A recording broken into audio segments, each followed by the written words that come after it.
میاں بیوی کو زندہ جلانے کا واقعہ کوٹ رادا کشن کے قریب گاؤں چک 59 میں پیش آیا، جہاں گاؤں کے لوگوں نے شہزاد اور اس کی اہلیہ شمع کو مبینہ طور پر قرآن کے مقدس اوراق جلانے کی پاداش پر سزا دی، جبکہ دوسری طرف حقائق اس سے الٹ ہیں۔ سما کی تحقیقاتی رپورٹ کے مطابق مقبول شہزاد کا والد تعویذ گنڈا کرتا تھا، جس کا انتقال گزشتہ ماہ ہوا۔ شمع نے اپنے سسر کے پرانے کاغذات کو اپنی دانست میں بدشگونی سمجھ کر جلا کر کچرے میں پھینک دیا۔ کچرے کے ڈھیر سے اب جلے کاغذ مقامی آدمی ریاض کمو نامی شخص کو ملے، جس نے انہیں مسجد کے امام کو دکھایا۔ مبینہ بے حرمتی پر 4 مساجد میں اعلانات ہوئے اور مشتعل ہجوم اکٹھا ہو گیا۔ قرآن جیت ساڑا ہے جی۔ اچھا پھر انہوں نے اعلان ایسا کرایا سی تے پھر انہوں نے مارا ہی۔ شمع اور شہزاد چک 59 کے ہی ایک بھٹے پر کام کرتے تھے۔ بھٹے کے چوکیدار نے مسیحی جوڑے کو بچانے کے لیے انہیں گھر سے نکال کر بھٹے کے ایک کمرے میں بند کر کے تالا لگا دیا۔ سما کی تحقیقاتی رپورٹ کے مطابق شمع کی بڑی بہن یاسمین اور اس کے خاوند شہزاد کے بڑے بھائی فیاض کی کئی سال پہلے شادی ہوئی اور دونوں نے اسلام مذہب اختیار کر لیا۔ اسی دن یعنی 2 نومبر کو جب 59 کے مشتد لوگ یاسمین کے گھر پہنچے اور اسے کہا اس کی بہن شمع نے قرآن کے اوراق جلائے ہیں، وہ اگر مسلمان ہو جائے تو اسے معاف کیا جا سکتا ہے، مگر شمع نے اسلام قبول کرنے کی شرط ٹھکرا دی۔ شمع کے مطابق اس نے مقدس اوراق نہیں جلائے بلکہ اپنے فوت شدہ سسر کے بوسیدہ اور نکارہ کاغذات جلائے تھے۔ شمع اور اس کا خاوند 2 دن اسی بھٹے میں چھپے رہے۔ 4 نومبر کو مساجد میں دوبارہ اعلانات ہوئے اور تقریباً 800 کے قریب لوگ اکٹھے ہو گئے۔ بھٹے تے اس گل دا علم ہی نہیں سی ہے، پتہ ہی سی۔ وہ پھر پنڈ دے وچ مولوی نے اعلان کیتا، پھر دوسرے پنڈ جو کیتا، پھر وہ آئے صبح 6 بجے، انہوں اس گھر والے نوں پھڑیا تے پھڑ کے انہاں بھٹے ساڑ دیتا۔ حالات کشیدہ ہونے پر مقامی پولیس بھی موقع پر پہنچی، مگر مشتعل افراد کو دیکھ کر وہاں سے فرار ہو گئی۔ مشتعل لوگوں نے شہزاد مسیح اور اس کی بیوی شمع جو 4 ماہ کی حاملہ تھی اس کو ساتھیوں کی مدد سے گھر کی چھت توڑ کر نکالا، تشدد کیا اور دونوں میاں بیوی کی ٹانگیں توڑ کر گھسیٹتے ہوئے بھٹا میں پھینک کر لاشیں جلا کر راکھ کر دی۔ یعنی شاہدین کے مطابق لوگ زیادہ تھے، جو بھی آگے جاتا شمع اور شہزاد کو بچانے کے لیے اسے بھی زندہ جلانے کی دھمکیاں دی جاتی۔ خلقت واہ سی انہوں چھت پٹ کے اندروں کھڑ لیا باہر تے اتنے مارن کٹن شروع ہو گئے تے بعد کلے ساڈی وہاں میں باہر نکلن لگی، سانوں نہ روڑے مارے نے کہ تسی پیچھے ہٹ جاؤ، تسی وچ نہیں آنا، تے ساڈی وام ڈری نس گئی بھی ساڈے نال بھی یہ نہ ہو جائے کوئی گل بات۔ اسلامی نظریاتی کونسل کے چیئرمین نے بھی ایک پریس کانفرنس میں اس واقعے کی مذمت کی اور ملزمان کو سزا دینے کا مطالبہ کیا۔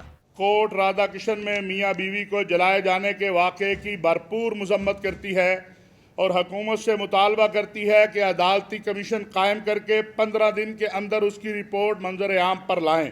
جبکہ جماعت اسلامی کے امیر سراج الحق بھی کوٹ رادا کشن پہنچے اور شمع اور شہزاد کے لواحقین کے ساتھ اظہار افسوس کیا اور کہا کہ یہ انسانیت سوز واقعہ ہے جس کی جتنی بھی مذمت کی جائے کم ہے۔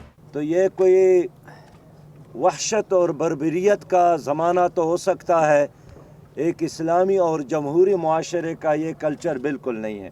دوسری طرف وزیر اعلیٰ انسپیکشن رپورٹ کے مطابق قرآن کے اوراق نہیں جلائے گئے۔ واقعہ کے دوران پولیس کو بھی اطلاع دی گئی۔ ابتدائی طور پر 4 پولیس اہلکار موقع پر پہنچے، لیکن سرکاری اسلحہ ہونے کے باوجود مشتعل افراد کو نہ روک سکے۔ پنجاب حکومت کے ترجمان کے مطابق اس واقعے کی FIR درج کر دی گئی ہے اور اس کی شفاف تحقیقات کروائی جائیں گی۔ جو بھی ذمہ دار ہوا اس کو سزا ملے گی۔ ان لوگوں نے ایک جھوٹا الزام تراشا اور اپنی فیسلٹیشن کے لیے آہستہ آہستہ اس بیان کو دیگر گاؤں تک پہنچایا۔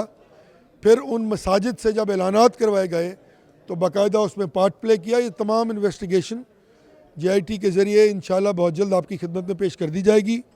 میں آپ کو گارنٹی کرتا ہوں کہ ملزم انشاءاللہ العزیز سزا سے بچ نہیں پائیں گے۔ شمع بی بی اور شہزاد مسیح کو جلائے جانے کے واقعے کے بعد ملک بھر میں رہنے والے عیسائیوں میں شدید غم و غصہ پایا جاتا ہے، جس کی وجہ سے جگہ جگہ احتجاج کا سلسلہ بھی شروع ہو چکا۔ اگر پاکستان میں ہمارا مسیح ہونا جرم ہے تو یہ جو سلوگن آپ دیکھ رہے ہیں کینڈلی، یہ جو سلوگن ہے तो हमारा अगर जुर्म पाकिस्तान में मसीह होना है तो प्लीज़ हमें भी जिंदा जला दिया जाए। वज़ीर रिपोर्ट में रियाज कम्बो चारों मसाजिद के पेश इमाम को जिम्मेदार ठहराया गया है, जबकि मौके पर पहुंचने वाले पुलिस एहलकारों को भी गफलत का मुर्तकब करार दिया गया है। क्या इस्लाम इस किस्म के तशद्दुद की इजाज़त देता है कि जज्बात की रोह में बहकर और तहकीक किए बगैर किसी पर भी तौहीन कुरान का इल्ज़ाम लगाकर उसे ज़िंदा जला दिया जाए? इस हादसे में भट्टा के मालिक, मुकामी मसाजिद के इमाम और लोगों की मुजरमाना गफलत के साथ साथ पुलिस की लापरवाही भी शामिल थी, जिसे तहकीकात के बाद मंजर-ए-आम पर लाना इदारों की जिम्मेदारी है। कैमरामैन इकबाल खान के साथ आज़म मलिक, समा, कोट राधा किशन।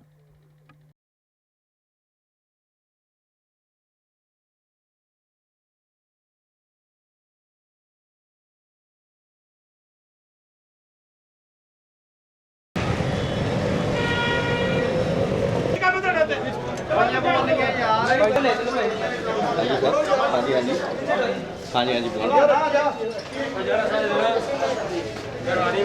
बैग नहीं अलाउड करना दे रहे ना। जी सर, हम शालामार हॉस्पिटल में पहुंचे हैं। यहाँ पर ज़ख्मियों को लाया गया है। अभी तक की इतलात के मुताबिक 8 ज़ख्मी यहाँ पर पहुंचे हैं। वार्ड की तरफ चलते हैं। उस्मान साहब हमारे साथ हैं, पंजाब गवर्नमेंट से अभी यहाँ पर आए हैं, उन्होंने विजिट भी किया है। दिखाते हैं आपको अंदर पेशेंट्स की क्या सूरत हाल है और अंदर इस वक्त किस किस्म की जो ट्रीटमेंट की जा रही है। ये देखिएगा, कैमरामैन थोड़ा सा आगे आए तो आपको ये दिखाएंगे फुटेज। अंदर आप देख रहे हैं ट्रीटमेंट हो रही है, इस वक्त ट्रीटमेंट जारी है। उस्मान साहब हमारे साथ हैं, पंजाब गवर्नमेंट के रिप्रेजेंटेटिव हैं, यहाँ पर पहुँचे हैं। पहले उनसे बात करते हैं। उस्मान साहब, ये बताइएगा कि कैसी हालत है पेशेंट की, आपने देखा क्या सूरत हाल है यहाँ पे ना? वो क्योंकि ये नज़दीक पड़ता था प्राइवेट हॉस्पिटल शालीमार, लेकिन चीफ मिनिस्टर साहब का उन्होंने मिनिस्टर, सेक्रेटरी सबको, कमिश्नर वगैरह, तो यहाँ पे इंजर्ड इनके पास आए। अभी तक 9-10 बता रहे, 2 क्रिटिकल थे। कोई किसी की डेथ तो नहीं हुई? यहाँ पे नहीं आई, गुरकी हॉस्पिटल में गए हैं अभी वो डेड बॉडीज़ भी। तो यहाँ से 2 क्रिटिकल थे, उनको सर्विसेज हॉस्पिटल हमने कर दिया है। हमारे गवर्नमेंट के भी जितने हॉस्पिटल है वहाँ पे इसका रेड अलर्ट है। और अब यहाँ पर कितने ज़ख्मी हैं? 9 ज़ख्मी आए हैं, उनके एक्सरे वगैरह वो कर रहे हैं इंशाल्लाह। जी शुक्रिया। हमारे साथ थे उस्मान साहब जो हमें बता रहे थे कि 9 ज़ख्मी, जवाद साहब के 9 ज़ख्मी यहाँ पर लाए गए हैं, जिनमें 2 क्रिटिकल हैं। आप देख रहे होंगे इस वक्त ये एक ज़ख्मी की यहाँ पर ट्रीटमेंट हो रहा है। डॉक्टर से जानने की कोशिश करेंगे थोड़ा सा कि क्या सूरत हाल है इस वक्त। डॉक्टर साहब, ये बताइएगा कि क्या सूरत हाल है इस वक्त, कितने क्रिटिकल इंजर्ड यहाँ पे लाए गए? ये अभी माइनर इंजरीज़ वाले सारे आ रहे हैं। अभी कोई ऐसी मेजर इंजरी तो इंसिडेंट आया नहीं है। ये सारे शेल्स लगे हुए हैं उनको, ये सारे वही आ रहे हैं। अभी कोई ऐसी इंजरी नहीं है, तो हम देख रहे हैं मरीजों को ज़रा। एक डॉक्टर साहब, ये बताइएगा एक छोटी सी चीज़ उसके बाद कि आपको तो पता चल जाता है ये सिलेंडर ब्लास्ट था या ये दूसरा ब्लास्ट था, ज़ख्मों की नोयत कैसी थी? ये पैलेट्स लग रहे हैं सारे, जो शेल्स होते हैं ना वो लग रहे हैं। कोई इतनी ज़्यादा सीवियर इंजरी नहीं है, ये सारे माइनर इंजरीज़ के साथ आ रहे हैं। इसका मतलब है जब ब्लास्ट होता है तो जो उसमें चीज़ें निकलती हैं ये वो हैं? हो सकता है शायद वो भी वो, ठीक है। अच्छा, ये हमारे साथ थे डॉक्टर साहब जो हमें बता रहे थे कि माइनर इंजरीज़ हैं यहाँ पर। एक ज़ख्मी जो है उसका इलाज भी जारी है। यकीनन ये मुश्किल काम है, ज़ख्मियों को इस तरह से हम नहीं कर सकते, लेकिन फिर भी हमें अपने अवाम को लम्हा बलम्हा दिखाना है कि क्या सूरत हाल है। अस्सलाम वालेकुम, मुझे ये बताना दोस्त कि क्या हुआ था वहाँ पर, किस तरह का ब्लास्ट था? पता नहीं यार, यही साइड ते हाँ। अच्छा, एक साइड ते यार पता सानू नहीं पता की होया है। मतलब कि क्या क्या देखा आपने? अही यार एक साइड ते हाँ बैठे, दफ्तरों बाहर निकले हाँ, तो बाद धमाका या अग जी निकली बस। अच्छा, और उसके बाद आपको यहाँ पर लाया गया? आहो। आपके और भी साथी थे वहाँ पे? आहो, वो बच गए ने। एक होर सी, उन्होंने माड़ी नहीं सट लगी, वो भी बच गई। कितना बड़ा ब्लास्ट था?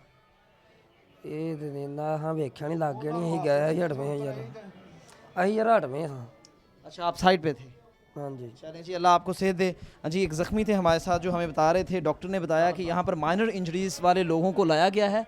और इससे पहले जवाद जो रिप्रेजेंटेटिव थे उनका ये कहना था 9 ज़ख्मियों को यहाँ पर लाया गया है, जिनमें 2 क्रिटिकल इंजर्ड हैं। एक वार्ड ये है, यहाँ पर भी कुछ जो हैं पेशेंट, थोड़ी सी दूसरी वार्ड है, हमें बताया जा रहा है क्राउड है, यहाँ पर काम करने में मुश्किलात हैं।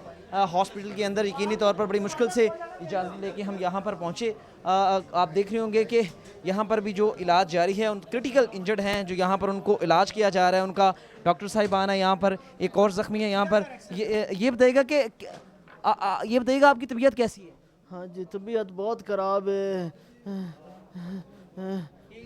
नाम क्या आपका? मोहम्मद उस्मान। वहाँ पर हुआ क्या था? धमाका हुआ है वाघा बॉर्डर पर। धमाका था। आप देख रहे होंगे ये ज़ख्मी, इसका इलाज किया जा रहा है, शेल लगे हैं। डॉक्टर्स का ये कहना है कि ये क्रिटिकल इंजर्ड हैं और यहाँ पर इनका कहना था कि ब्लास्ट हैं। एक और ज़ख्मी है, क्या हुआ वहाँ पर उस वक्त? यार कोई पता नहीं चलिया कि हो गया, उदों अपनी परेशानी है। ज़ाहिर है जी, जब ब्लास्ट होता है तो लोगों को ये तो नहीं पता कि ब्लास्ट किस तरह से है और क्या है, लोगों को अपनी परेशानी थी। हमने आपको हॉस्पिटल्स के अंदर के मनाज़र दिखाए, ज़ख्मियों का इलाज हो रहा है। 9 ज़ख्मी यहाँ पर हैं, 2 क्रिटिकल इंजर्ड थे जिनको सर्विस हॉस्पिटल में मुंतकिल किया गया है। लम्हा इस हॉस्पिटल में एमरजेंसी लगा दी गई है, जो नर्सिंग स्टाफ था उसे भी बुला लिया गया है और डॉक्टर्स की जितनी भी जो छुट्टियों में थे उनको भी वापस बुलाया गया और ज़ख्मियों का इलाज शुरू कर दिया गया है ताकि कोई भी जो ज़ख्मी है वो यहाँ से जो है उसका इलाज हो सके, उसे जो है ना बिल्कुल तनहा नहीं छोड़ा जाएगा। जी।